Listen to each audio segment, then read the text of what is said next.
Kuasa dalam doa orang percaya hanya bisa digerakkan oleh Dia yang berkuasa menjawab doa.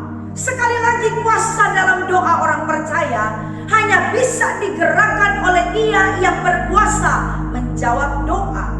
Perhatikan apa yang dikatakan oleh Matius pasalnya yang ke-28 ayat 17 sampai 18. Ketika Yesus bangkit dari kematian, lalu kemudian Dia berjumpa dengan murid-muridnya, ada satu peristiwa yang mengesankan di sana.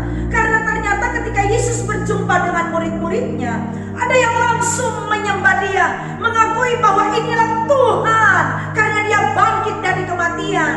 Tetapi ada murid-murid yang juga ragu untuk menyembah Dia. Maka ketika Yesus melihat hal itu, Alkitab katakan Yesus mendekati mereka dan berkata, "Kepadaku telah diberikan segala kuasa di surga dan di bumi." Sekali lagi dikatakan, "Kepadaku telah diberikan segala kuasa di surga dan di bumi." Siapa yang mengatakan pernyataan ini dalam ayat tersebut? Yesus. Apa katanya?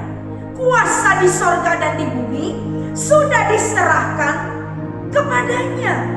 Apa artinya? Artinya adalah Dia sekarang adalah penguasa tunggal atas segala sesuatu, atas segala makhluk, atas semua malaikat yang ada di surga, atas semua ciptaan alam semesta ini.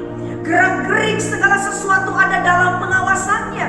Tapi ada aja yang ragu. Buktinya Matius 28 ayat 17 mengatakan hal itu. Padahal murid-murid ini sudah sekian lama mengikuti Yesus. Bisa ragu loh. Ada dua hal yang akan menghalangi kuasa Allah bergerak di dalam hidup orang percaya. Yang pertama itu dosa. Karena dosa bisa menghalangi doa kita. Yang kedua itu keraguan. Kalau kita ragu akan Kristus sebagai Tuhan dan Juru Selamat, kita ragu bahwa Dia adalah penguasa tunggal satu-satunya dalam hidup kita, maka percayalah saudara, kita adalah orang yang tidak akan pernah melihat kuasanya bekerja dalam hidup kita. Orang yang penuh dengan keraguan tidak akan pernah melihat Allah bekerja. Makanya Yesus harus menegaskan kembali posisinya. Perhatikan kalau kita baca Alkitab, Allah Bapa tidak pernah menyerahkan kekuasaan mutlak atas segala sesuatu di surga dan di bumi kepada siapapun. Bapa tidak pernah menyerahkan kekuasaan atas surga dan bumi kepada Abraham. Bapa tidak pernah menyerahkan kekuasaan atas surga dan bumi kepada Daud.